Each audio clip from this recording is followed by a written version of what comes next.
everyone. It's Rebecca from Rooster and Hen Resources. Welcome back to our Side Door Conversation podcast. Rooster and Hen Resources is a nonprofit that helps families and kids navigate grief, loss, and transition. And we do that through art and story. And today, for our podcast, I am so excited and happy and glad and joyful to welcome our guest, Jessica Porté. Say hi, Jessica. Hi, Becca. Hi, everyone. I'm so happy that she's joining our podcast because Jess is what I call her. And Jess is a friend, a dear friend, a colleague in the grief space, as well as a sister to me. So I'm so happy to have her on and share all her experience, expertise, and really just share story together. Oh, thank you for having me. I'm so excited to be here. I've been looking forward to it all week. Yay! I will do a little brief intro of you, and then I would love you to share your intro as just a human. So, Side Door Conversations, we named it that because it's supposed to feel like a conversation you would have at the kitchen table at grandma's house or at a friend's house where the light is always on and you come as you are, where we can relate on human things and a lot of times connect on hard topics. So, Jessica, we met actually online first, just like this. And then we came to know each other better when I talked about our book, Moving in Forever. And then at the time, I think you had worked at like a hospice. And then there was a connection because Moving in Forever is about home and hospice. And then we met at a professional conference, National Association for Children's Grief, NACG. And then we became fast friends. Jessica is a bereavement programs manager at a national grief program organization for youth and families, as well as an entrepreneur for Wayfinder Family Co., where she does workshops and training and work with families directly to help with navigating grief, loss, transition, and also in leadership in organizations and corporations to help with transitions there. So Jessica comes with years upon years of experience and many, many stories. So I am sure I left many things out that make Jess who Jess is. So, Jess, tell us more about you as human Jess. Human Jess. Yes, human Jess. Thank you. That was a beautiful intro. It's always hard to hear it say back to you. I'm the worst at writing my own bios. I'm like, what do you want to know? Where do I start? The part where I start up the first is the roles and that mean the most to me as a wife and mom. I have twin 10-year-olds, a boy and a girl.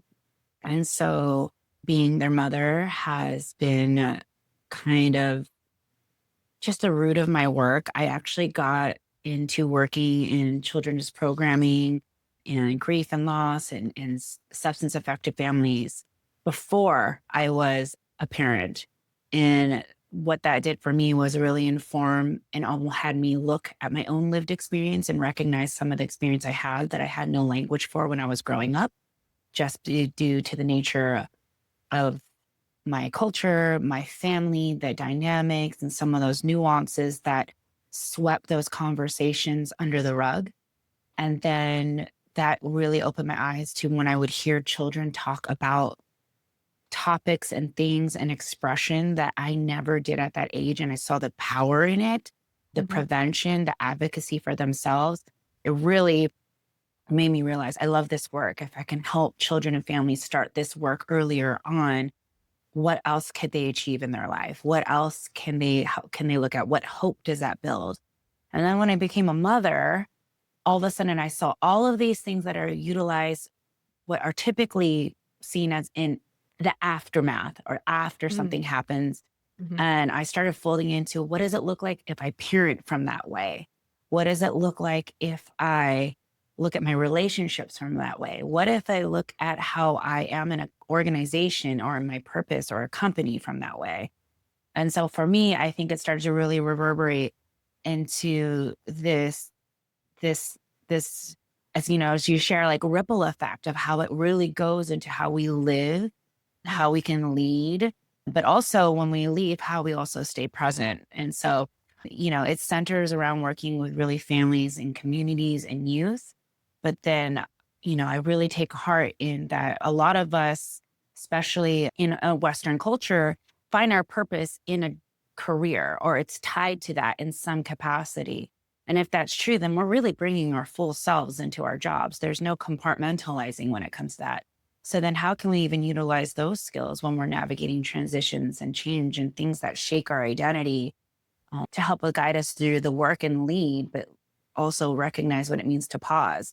And so it's very heartfelt work. It's very meaningful and it's so complex, as you know. So that's my human interpretation of all the lovely things you said about me, Becca. Well, I mean, you touched upon a lot of things that, we tend to talk about, whether it's after a conference or after like a client engagement, after we work together on something, or even after we have a conversation just to catch up, right? We talk a lot about how we have this grief informed lens, like the way we look at things, people, circumstances, problems, situations, obstacles, barriers, identity, culture, family, everything, right? Because when we say like grief and loss, right, it sounds so serious and it sounds like things that we only do when there's like a death in the family. But it's not actually true. We face so many daily losses, right? I like to call them like, capital and lowercase. So like big capital letter G, all caps, grief, many might consider to be like catastrophic, like tornadoes, tsunami, fires, death, things that you can't get back that feel very permanent.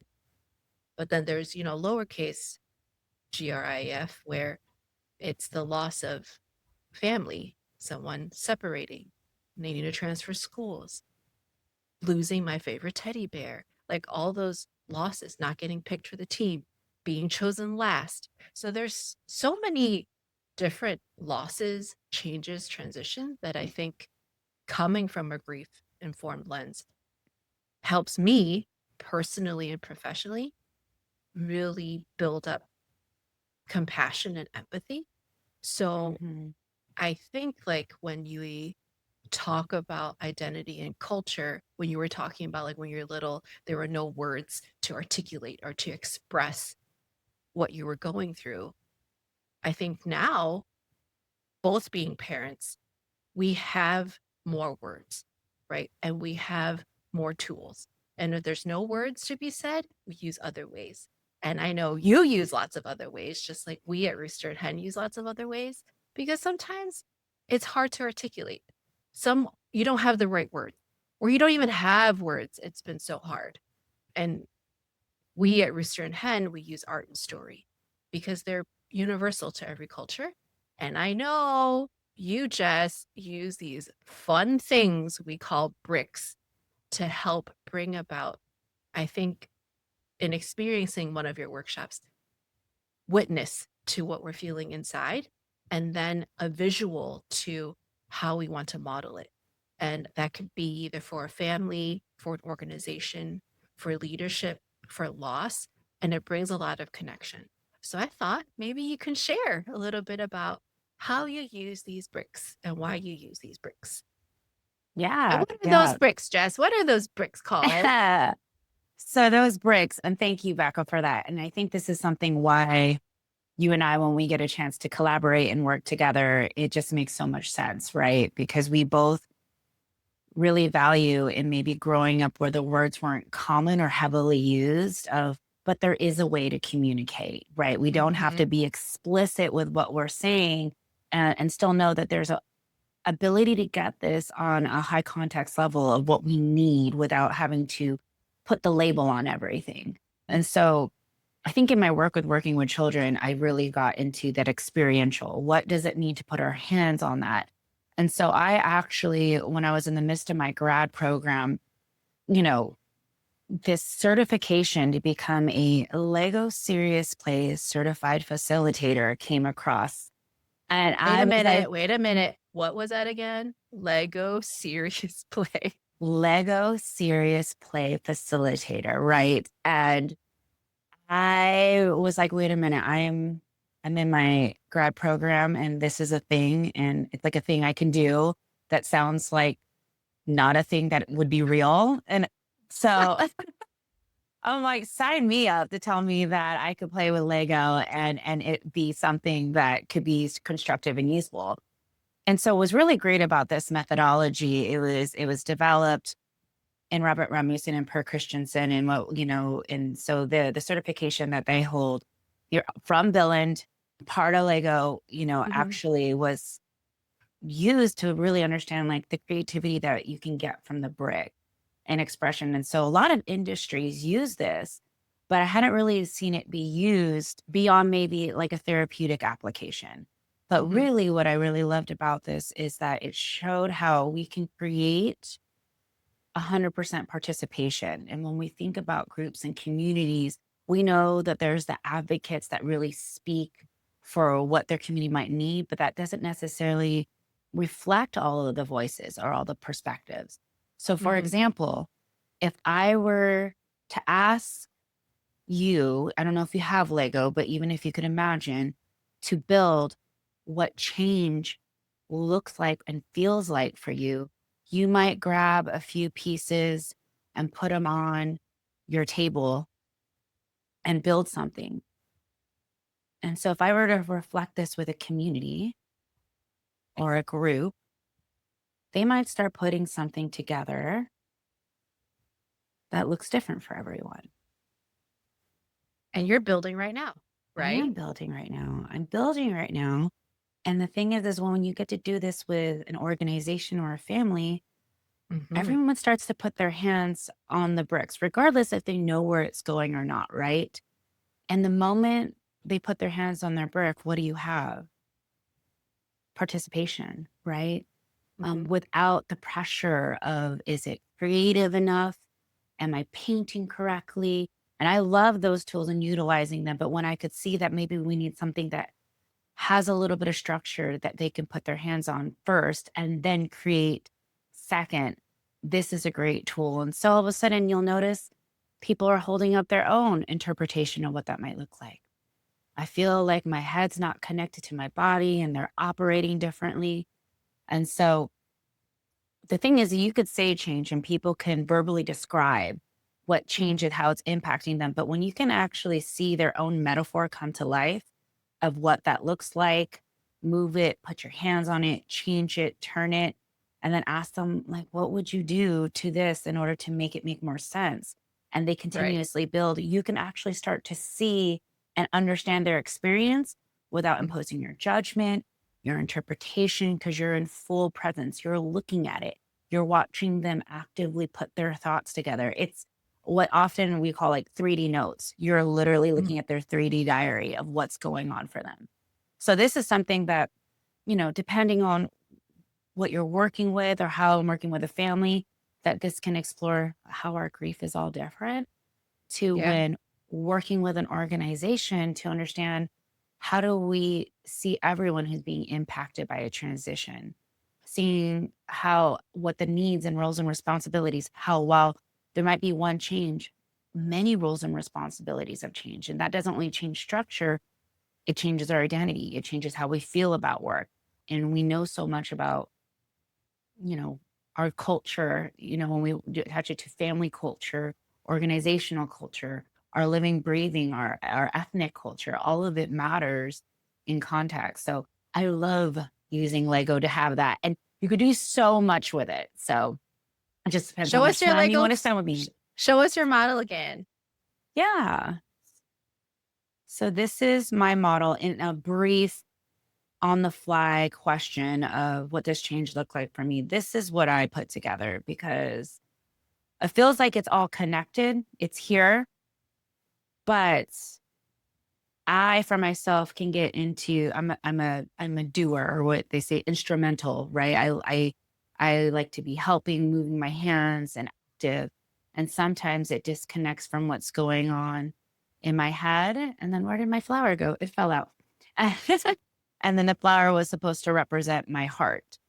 And Mhm. so when I'm navigating change and stuff like that, I feel like I sometimes might be going in all different directions. It feels like I'm doing a lot. And so, on one way, I'm like, yep, I'm doing a lot. But if I were to recall, I'm actually not quite sure what I'm doing. And so change feels like that sometimes to me. And you know what? When I look at that from like if I put my teacher hat on, right, for little kids and even adults, the bricks are a more accessible tool because the flower just fell off and you just clicked it back on, right? Actually, I want a bigger like piece on the bottom, not just a tiny small black one. I want a bigger one because you can adapt, you can change more easily than you can say paint, pencil even. And it doesn't feel as permanent in one sense, but yet it feels more permanent because it's solid, tangible, and like harder, right? The plastic is harder. Yeah. And then drawing on paper or on even canvas feels a little bit more floaty, less flimsy than a structure, than a sculpture, right? So I've seen you use this in engagements that we've had different family service organizations and grief organizations. I've used it in different ways. The building idea, building models and together building something, together tearing it down. What if I took away the pieces? What if we all had the same pieces? How many things we could make out of it? So there it lends itself toward a lot of symbolism, a lot of, I think, representation and expression that can be done quickly. Like no prior experience needed. And I think like when we do any art lessons or art classes or family art club, adults especially are very scared. Like, oh, I'm not creative, I'm artistic. But look, you could play with Legos, can't you? Pfft, yes, I can play with Legos. And I find that it's fun to use toys because it's immediately disarming, right? You immediately like Legos. And you haven't, for those of you who haven't seen Jess in action, she puts these Lego pieces in colorful boxes and then she sets them up like place settings, like we're about to have dinner with Legos. So she makes it all inviting. So in the teaching world, she is really doing everyone a service by creating an invitation to play. And I'm a huge believer of play being your education and play being the process to learn and connect the quickest and the most, I think, easy, low threshold. And I think that's also what you and I talk about a lot. Like what can make talking about hard things easier? What can make talking about life, hardship, challenges, identity, pain, struggle a little bit more approachable, right? Mhm. Digestible, palatable. Because no one wants to talk about that stuff. But we cannot play with Legos. We can all draw a Yeah. drawing. We can all stick a sticker. So, I mean, I think that's also one of the reasons we connect also so well. I mean, we're similar in many ways and we're different in many ways. And we connect with story. That's my dog. Did you hear my dog? Hi. That's Bubbles barking. Bob. But I'm I'm just thinking if we were our younger selves, right? And we had these tools. We've had tools. Like we've had blocks, we've had Legos, we've had toys, we have things, and we play with what we experience, right? So whether it's with my stuffed animals and I'm having a conversation with them, if we were to imagine if these were available to us when we were kids, what would we have done? Like what did we do? I don't I don't think I felt like I had permission to play with my pain or I had Yeah. permission to kind of articulate it in a way that there is an audience Mm. or that there's a witness, right? So what would And you do? I like what you said about just these were things that we had, right? And I Hmm. think that's something that it's almost the dismantled myth that we need to find things that are specialized and look a certain way to have these conversations. And one of the things that makes this method, along with a lot of things that we've seen that were natural in childhood, it's because they also take on a different context. This is form of play. You don't look at brick and all of a sudden think, oh no, here comes a workshop with hard challenges and discomfort. No, you see a Lego, you see color, you see yourself or your grandchild or your child playing and building and creating. And so, I think sometimes as caregivers and parents and just people in the world, we're trying to find tools that need to look a specific way. And then all of a sudden, we have something that already exists. And then we help expand language. And how do we use what we already have to have these conversations and create these prompts? Because I did have Lego, but no one ever asked me to build what happened in a day in order to Right. share. Right. And so that's one thing. And I've shared with this you before. I have a bowl of Lego that I keep downstairs. And so if I notice that my twins, I'm asking how their day was or anything like that, and the conversation seems thin, but I want to engage in a conversation with them, I'll ask them, hey, build me something that was your favorite part of the day. And my son will grab up and all of a sudden he'll put Lego pieces together and I can see that he built a soccer goal and him making the goal. He goes, yeah, I got a goal today. And I actually play with my friends. Oh, so is this you? Who else was there? And he'll start building and creating this story. And so a lot of times this help gives our thoughts those colors and stories that we need. And so, you know, I there was this core person growing up because conversations were not common. And her name was Auntie Renee, but she was this Italian woman that lived upstairs and she would come down and bring art supplies and just play. And it was kind of like our window, my window to understanding something that would feed me now.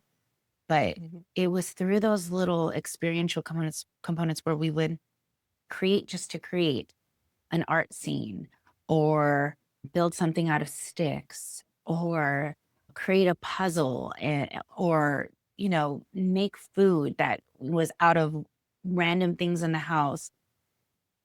It tapped into the part of one, just processing and having that permission, Mm. but then also connecting it to the outlet that it really was serving for me as a child. And I think as I started to grow, kind of to what you're saying, is not knowing that that could be more intentional. And I think Mhm. that's the part, right? Is how can we create intentionality between these two so that families, when they're not sure how to approach, they don't have to have the script or the academia around it. But how can I have what my child already feels comfortable with, what I already feel comfortable with to start this conversation and just have some of the knowledge or base language to ask some questions that get us there in a much more organic and natural way than maybe how we had to learn, right? We had to be super intentional about, I feel this and now I need to find the language. But now that we have the language, how can we make that accessible? How can it make it more broad? Did I answer you or did I just spin around and around and around? I kind of think I did Oh, both, right? I think you did. You spun and you answered and you belly twirled. It was great. Yes. It was Per great. per Jessica's. Per our usual conversation that Y- leads us wandering along the garden Mhm. and along the We do shore good beach. wandering. We do Yes. wander well. We wander Yes, well we and we do. find our way. Yes. And we eat I well. we do eat a lot and well and all of it and Mm, again tomorrow. yeah. But I wanted to share something you were just showing. Like when you showed the Lego piece you just made, your Hmm. sculpture, your model, and then also when we're talking about we had this stuff, right? I mean, we didn't have Lego. We had like, like Duplo and we had like non-branded Lego that we called yeah. Lego, Yeah. Schmego. But we we had this stuff. And I think even like if I think about it, because I'm an artist at heart, right? So I love creating, I loved expressing. And as a kid, I was by myself a lot. And I remember I had just talked about I didn't have permission to share because I didn't think I would have a witness. But as you were just sharing, and as I think about how I teach art or how I facilitate art making, like there is an audience, there are other people around you. But when you make something, you're your own witness. So when you can see, when your child can see the soccer goal that they just made, they're witnessing themselves a visualization of what happened in their day. And in that visualization, like when I had you explain about your model, you're witnessing to yourself. Hey, look, where did Mhm. my flower go? Right? That represents my heart. And look, they're disconnected. And you can see it right away. So I think if I knew that those were tools and I had a little bit more intention, I think in my mind, I would have been like, I might not have an audience, but I have myself as a witness and I'm witnessing my to me. And that is also fine, also good enough. And I think that practice of expressing without having to perform, right? So I'm not making an art piece to show at a gallery, to go to an art teacher to see if I get a good grade. We're making art of the process, right? So it's called process art for that reason, because you're enjoying or you're engulfed in the process of making. Like when Auntie Renee would come down, you are consumed by your making, by your make believing, Mhm. by your creating, your connecting, your touching of materials. All those senses are there. And the joy of it is that there's no performance. This is for you yourself, right? And I think that's so important, especially for, families look really different. Kids look really different. Not every family is the same shape, size, makeup composition. And some kids are left on their own a lot. And there are still tools for them, right? The same tools where we can bring in an adult and grown up to facilitate something. Those kids can use the same tools to facilitate on their own so that something on the inside can come out. Like I say that to my kids often, especially when they're sick and they need to blow their nose. I always say, better out than in. So I would tell them that because something inside, if it doesn't come out and it's uncomfortable or if it's painful, it festers, right? It keeps festering and that it'll come out sideways or it'll come out in ways that we don't recognize. So better out than in. And I feel like there are so many ways to come out, right? And I think like professionally, there are lots of ways that we typically mainstream think of. And I know you have a professional engagement coming up soon in June. We'll both see each other at the annual NACG symposium. But during that time, you'll be giving and delivering a keynote to the Mental Health Association of Wisconsin for their suicide prevention conference, right? So that Correct. is Yeah. one way to get things out. And professionals, helpers, etc., are people to facilitate conversation, facilitate care, but they themselves have their own story. They themselves have their own grief and loss. And for me, going to these professional conferences reminds me that in the work, I'm not alone. And also, the work behind the work, I'm not alone because everyone carries with them, like you said, their whole selves to their work, especially this kind of work, right? So, one way, one outlet is to gain awareness. One outlet to get it out is to share knowledge, share education, right? And that's also a way I think that we might not always see it. We always see Yeah. at least typically, right? We see when we go to a conference, we go to get continuing ed, we are bringing in, we're absorbing, absorbing. But for me, a lot of times when I go, no, it's like expressing out these stories and knowing that there's going to be a witness that understands, a witness that, right? Like, okay, yeah, I understand. I'm hearing you. Like, it's okay to feel that way. It's normal. Yeah. Like everything you're saying that you're struggling with, it's normal. They've heard it, right? No, they're not surprised. Even if they are surprised, they're trained to not show they're too surprised. So it's great to find like a tribe of helpers who are able to hold space for you and all your complexities is fabulous. And I think when we talk about something so hard and difficult and painful such as suicide, it lends itself toward even greater vulnerability and greater community and connection. So I don't know, what are your thoughts about being speaker, keynoting, and bringing in, the creative aspect along with the, very maybe more technical educational pieces that you have to bring to this type of conference? Yeah, yeah. There's so much good stuff in there. I'll start with just even like the understanding. I love what you said about conferences, right? In general, of this pouring exchange of knowledge and exchange of energy, really, right? Of Hmm. storytelling.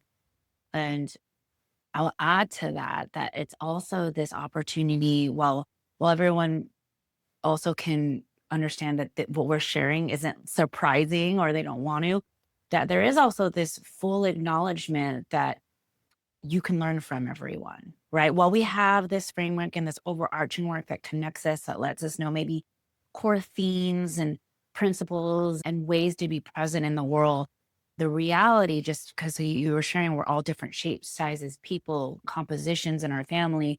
It also elevates the idea that that means no matter how much we inform that, how we put those pieces together, just like Lego, makes a different story no matter what, Yeah. how many pieces are informed by the same work. And so, what I love also about when we attend these conferences, keynotes, and opportunities is that while we're interconnected, we're also the awareness of the individual stories that are brought need space to be heard, right? And so, and that lends itself to even like when you talk specifically about maybe a loss or a death that is stigmatized, like suicide or substance use related deaths or homicide, right? These particular things, all of a sudden, when you hear them, without you even realizing it, you're painting a picture of what that might mean or look like, right? Mhm. And, there's part of it that's natural. We all have our own experience with these words, with our ideas of it that kind of help. It's our own brain's process of finding meaning, trying to create a definition out of either a lot of information or lack thereof, or using Yeah. our experience for media to fill in those gaps. And so, what I love about especially the conferences you and I get to attend is there's this intentionality of saying, hey, you know what? I don't think I know everything. And I think there's a reason to show up. And I really need to listen what's out there, whether it's because I love research and that's how I learn, or I want to hear a story that resonates with my experience that maybe it's not being reflected in media, that's not being reflected as compassion in my community. And I know that this is important. And so how can I find that? And I feel like these conferences and these speaking engagements are just such wonderful opportunities for us to fold in that ability. And so, you know, this particular one that I'm doing in Wisconsin is so wonderful in the essence that this year they're really choosing to focus on what does it mean to center youth's voices, right? Which is something Mhm. that, from what I understand, hasn't been traditionally done in the past for their conferences. And so when we think about an uncomfortable topic, right? If we say grief in general, right? If we think of an uncomfortable topic and then you put the layer of, okay, now I want you not just talk about an adult, but with a human that's still developing in their nature, that has maybe different limited language of what that looks like, that their cognitive understanding thing is still evolving. All of a sudden the pressure of saying, "Oh, I don't know what to do. I just won't do it then." Right? If we were already struggling to talk out with an adult, you put that layer of a kid and they're like, "Oh, okay, even less people," right? It's like the attrition rate just keeps happening. And then you Love it. say, "Hey," right? And then you add another layer of like, "Oh, and they come from a family that didn't talk about these things growing up." And then there's another layer that more attrition rate. Well, then I have less language. And then you put something that's stigmatized and not necessarily honored by their society or their community, their family is something that they're allowed to grieve. And then you even have less language. And so it's this idea of let's scaffold this. Where do we start of our base knowledge and how do we let it grow? And I think what I love is when there's an opportunity to speak and this topic can already be overwhelming, whatever it might be. Yeah. So then, if that's already the overwhelm, I'm not trying to impress anyone with a statistic, two, $3 words. It's more, how can we be in community to talk about this in a way that you would talk about at a kitchen with the light on, right? In Yeah. a way that makes you feel like I can actually reach and we have a shared understanding of how important this is, even though we don't have language. And so these opportunities, when there's to work with the helpers, the professionals, the paraprofessionals, some of those volunteers in the community who are filling the gaps for a person, either in a leadership role or for a child as a foster parent, they need those languages too. They need those tools. And so bringing those opportunities to say, hey, before we just talk about capital G and grief and throw it all in your face of what can do, let's do what actually comes natural to us first. And let's play. Let's get to know each one another, because that's what matters in the context of whatever I think I have to deliver to you, for it to mean something to you. And so something that I've always enjoyed when we are together is, you and I tend to, when we have an opportunity to do any collaborations, we have the same cadence and rhythm where we split off and we're finding people in our crowd to really sit and talk story and understand that deeper connection, and bring a full lens to it, because these uncomfortable topics that we're talking about are more than just uncomfortable, right? There are a range of emotions and feelings. I was just meeting with an ED the other day that shared again. He's like, everyone's laughs when they're in your workshops. Everyone's cracking up or they're playing. And you wouldn't think that you're doing what you're doing, considering what your services are, but they are. And I'm like, that's the full self, right? That's bringing our coping, our connection, our recognition that we're in this in community, but also an awareness of our own response. And so that, I think the invitation is to look at these opportunities when you can get people together that invites the range of experience, and also find those tools to connect. And so that's just something I love to do. And I know that we share that a lot, because when we have opportunities to do things together, our synergy just goes up, of almost to the point where we also are like, we only have 2 hours to do this. We have to probably scale back. But no, We feel like, you're so oh, funny, dear. empty the Amazon cart. Fine. Well, I feel like we do, like when we collaborate, when we work together, we do split up and find connection, share story with those who might have just listened to both of us talk for 2 hours, right? Yeah. And then it's a very conversational type of feedback, like what resonated, what didn't resonate, what was hard about that, what was easy about it. And then it informs us for the next hour. And I feel like Hmm. for you and I, we're very much people that plan and prepare, but also we plan and prepare for change and flexibility, because we're meeting the audience this way, this time, in this room for the first time. We might know them, but it's the first time we're meeting this way, under these pretenses, under this context, right? So, and how they show up is different this morning than another morning they meet them. So everything ebbs and flows and can change, and it's okay that it does. And to be able to be really flex.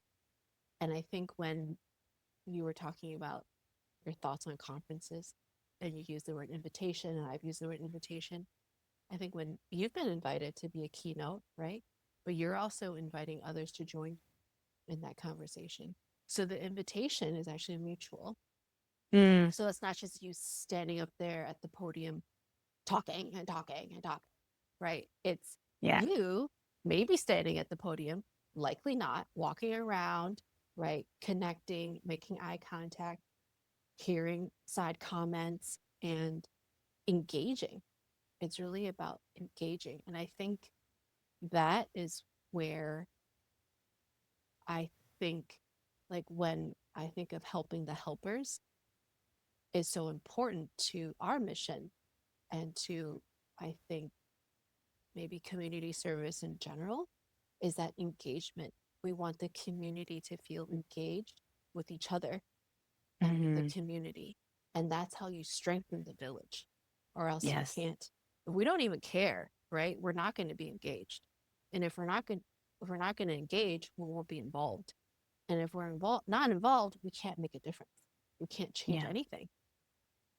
So I always think of, like, the the the the child in me loves an invitation to play, loves an like a play date. Okay, I'll come. Like immediately, I will go.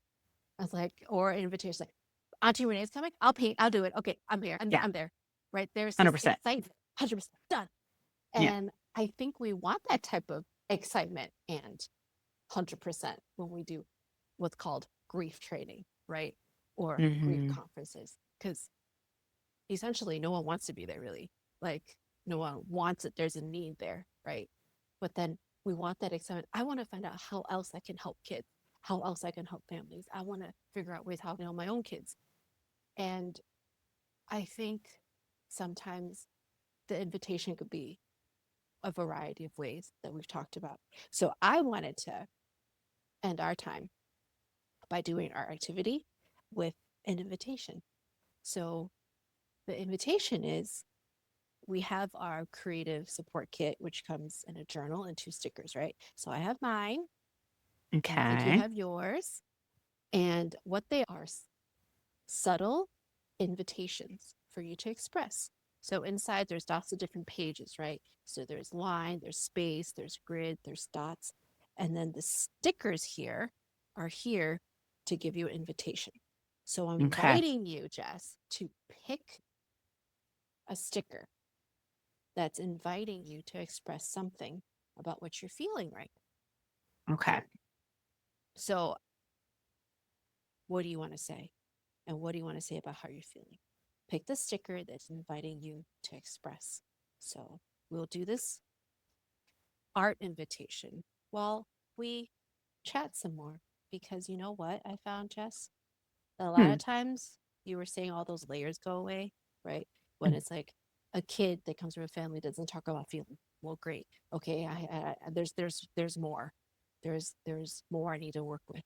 But if we have something we're doing together, the pressure is off of the child because we're both doing something together. I'm not standing here Yes. waiting for your response. Answer my question, answer my question. Tell me something.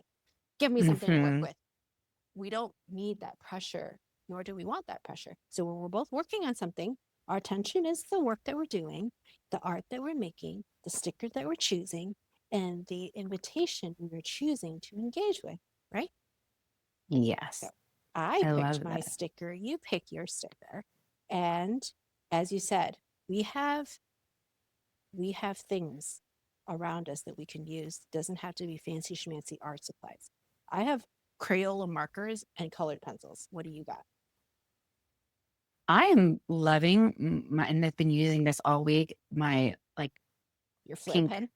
pink flare Ooh, pen, my little felt pen I would with love it. everything like, Love it. I'm going to use Crayola markers from my kids' stash because I'm at home right now and they're colored pencils.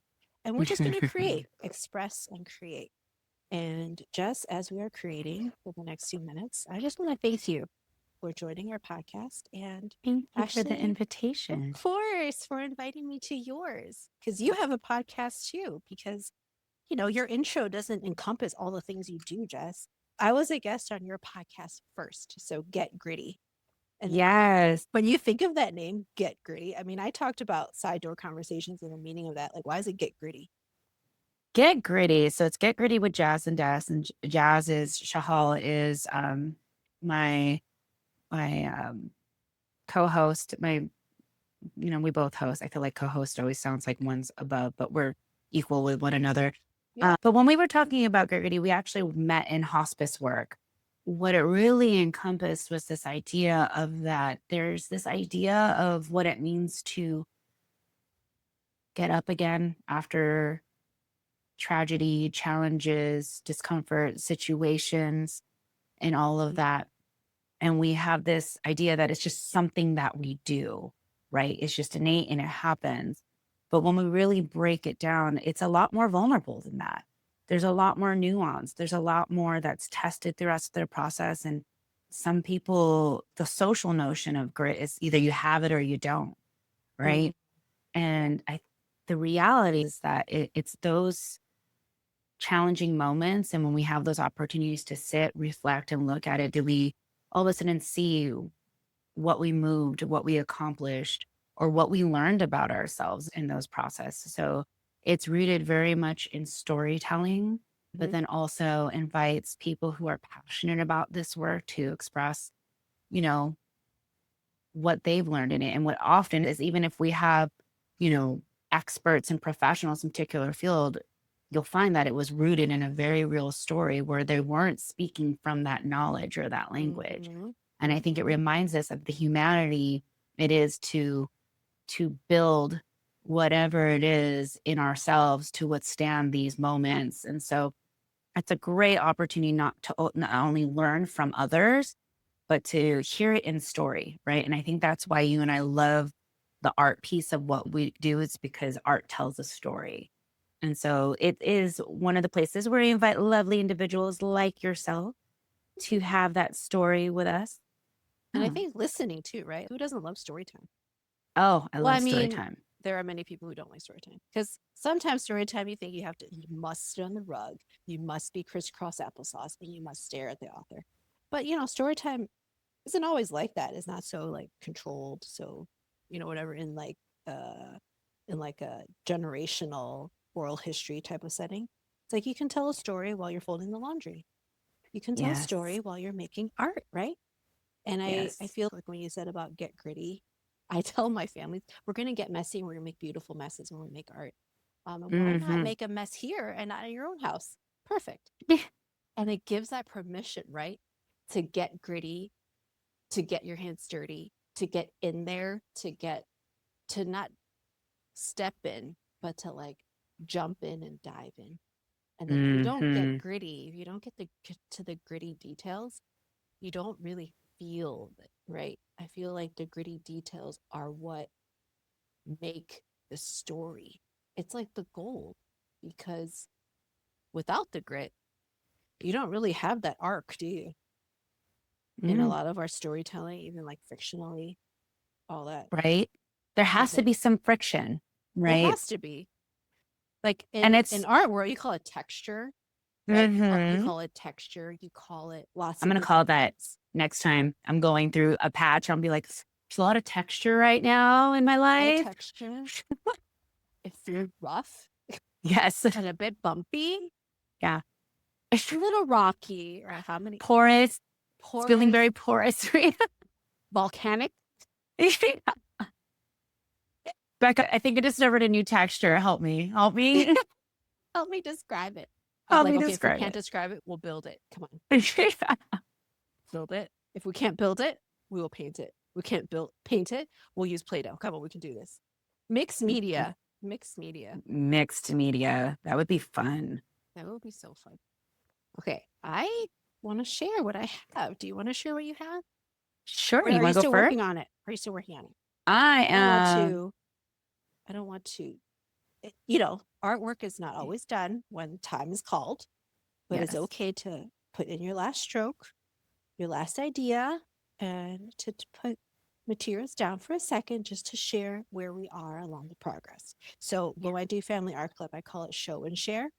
So you can show your art and that's it. And that's your sharing. Or you can show Oh, and share by sharing something about it. So whether it's a word, whether it's a few words, whether it's a noise, whether you want someone else to share it for you. Um, yeah. so it's time for show and share. Show Jess, and share. I love it. are you Okay. ready for show and share? I'm ready. Ready enough. And like you said, it's a work in progress. But Yeah, always, always. let's see if I can. So what I did Hmm. here, I'm gonna turn off portrait because I think it's making whoop, I'm disappeared. My bad. It's okay. I know Maybe you I come just back won't. on. I So see. yes. So I saw this one that had a ray and it looked like a sun, but when I turned it on its side, it felt more like what I'm giving out, right? Mm-hmm, It's like an energy, hmm hmm a representation of what it is. And so I cheated and used more than one stick. You didn't cheat. Um, This is however you want to use it, right? The yes, invitation called you. it did. It did. And it kept calling me into the sticker book. So then I put the heart and I gave myself a little outline of a person here. But what it means, it says what we give. And then I love these little hash marks that these little lines. And I felt like it shows how what we give can multiply.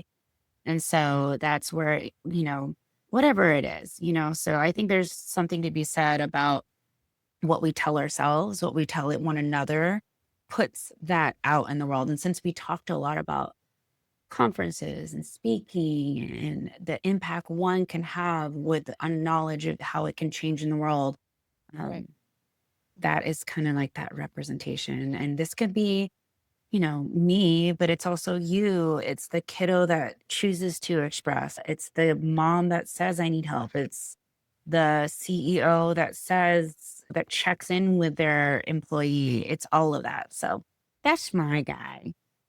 Thank you. I'm going to take a screen grab, a Oh, picture. okay.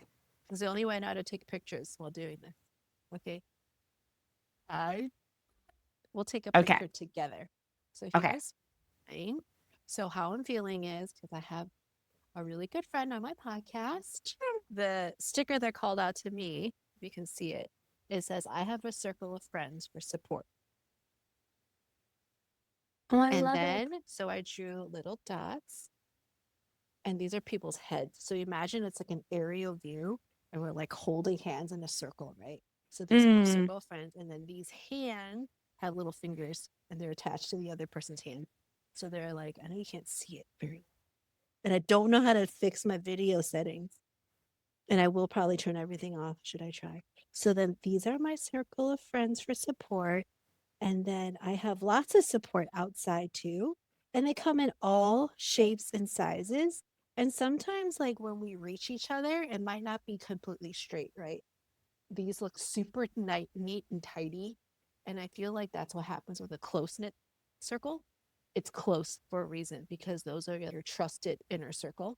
And then you yeah. have a lot of support outside of that trusted super inner circle, right? You have people that we meet, people that we share story with, different people that have impacted us. And even though they're not there on every day of the minute of the hour of whatever we're going through, we know we can reach them. And sometimes the reaching looks different. It can be Yeah. very, very steady, stable all the time, check in, check in, check in, check in. Or it could be kind of sporadic, like, hey, let's catch up. Hey, let's catch up Yeah. via email. Hey, let's catch up via LinkedIn. Hey, let's catch up by driving midpoint somewhere. Hey, let's catch up by meeting for coffee. Hey, jump on a Zoom with me. Right? So there's a lot of ways that we can have support. And I feel really supported because I have you on my podcast. And I know over circle Yes. who Hey. get it and understand. Oh, I love that. I love the visual and the encompassing around it. Right. It's surrounded. So there you are. Surround. This is you. And then if we zoom in, we get yours like that. That's me. Oh yeah. Yeah. And this is the work, right? This is what we're hoping we're doing when we're in there. We're hoping we're doing this. Yeah. So this is the inner view and here's a little micro view. Thank you so much, Jess, for being part of our side door conversation. For our listeners, our audience, our community, if you'd like to learn more about Jess, you can find her at Wayfinder Family Co. That's her website. That's her organization. She does one-on-one family meetings. She does workshops with Legos, and she does keynoting. So learn from her, share with her, and learn about her. Thank you so much, Jess. I will see you soon. Thank you, Becca. Thank you so much for having me. Of course. Bye for now. Bye.